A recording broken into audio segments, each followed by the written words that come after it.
So I'm here with Melanie de Souza, the Executive Director of Marketing for AlUla. Welcome, Melanie. Thank you, Gemma. Great to be here.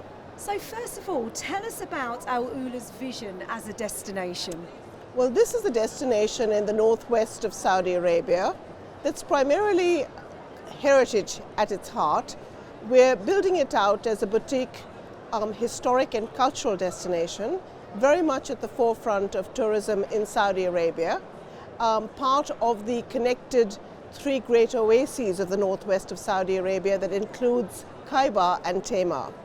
Perhaps best known for Hegra, which people associate with the Nabateans, that beautiful shot, iconic shot of Hegra, and its 110 beautifully preserved tombs, but also the Dadanite and Leonite civilizations and the legacy they have left us with the lion tombs, a civilization that was very advanced and the site of one of the major archaeological digs of anywhere in the world, with what is to come out of the ground in terms of narrative, redefining not just we know about this ancient civilization, but about humanity more largely.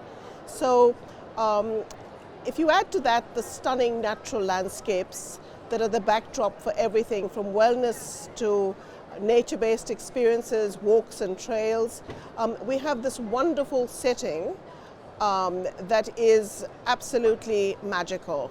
The vision for AlUla is so premised not just on preservation of our historic legacy, but really a very carefully considered and thoughtful approach to master plans. Well, you've really set the scene nicely there, Melanie, so thank you for that. AlUla's been open for a while now, but tell us what's new or coming soon. Lots of exciting things. We have this bold ambition for the arts. We've just announced Wadi Al Fan, 65 kilometers of this majestic canyon that will be the creative inspiration for some of the world's best sculptures. There's so much happening in terms of the equestrian sector, with polo fields, with stables and training camps for horses. We've just got the cycling tour that has been known as the Saudi cycling tour, part of that circuit if you like, been rebaptized as the AlUla tour. And then exciting news on air connectivity and hotels. So we're already connected to Dubai, Cairo and soon Amman in the region. But what will be game-changing is the Qatar Airways service to direct from Doha that will just improve our connectivity into Europe, the east coast of North America and places like that. And in terms of hotels, we have always talked about partnering with brands of hotels that share our sustainability ethos like Habitas and Banyan Tree. But it's lovely to see two new hotels that will open in the next 2 or 3 months.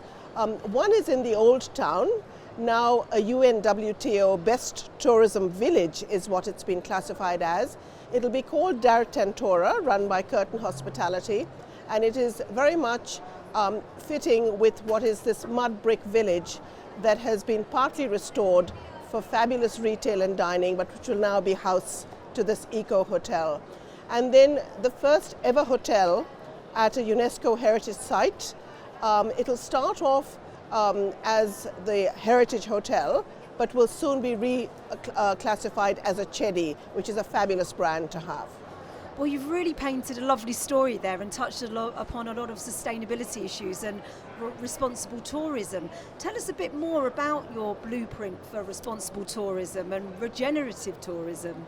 You know, we really feel a very strong sense of responsibility to protect and preserve what is both our heritage in terms of what civilizations over the millennia have left us, but also in terms of our natural heritage. And we're very mindful that this is about ensuring that sustainability, and we have 12 key principles enshrined in our charter as we go about developing the destination.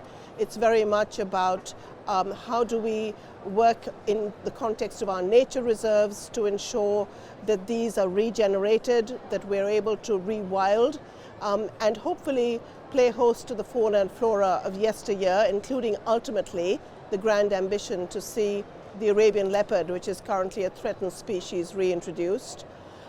We talk about always being very sensible and responsible about the approach to the built environment, about any infrastructure blending in seamlessly. We have a night skies policy, and it's always about who can we partner with that shares this ideology with us. We think this is the ideology that is going to set us apart as a destination. We think today's traveler is making very much decisions around responsible tourism choices. And for us, the community has to be the key beneficiaries of what we're doing in tourism.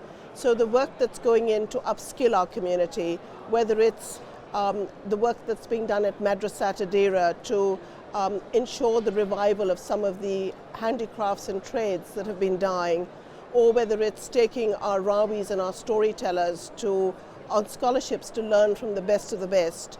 Our chefs have gone to Farandi. So this is all about ensuring that the locals are at the coalface of the tourism experience, and ultimately the beneficiaries, whether it's jobs or economically in terms of the whole tourism effort. Well, it certainly sounds like you're thinking very holistically, and it does sound like a magical place. So we hope that our audience will be visiting soon. And thank you for your time today, Melanie. Thank you, Gemma. It's been a pleasure.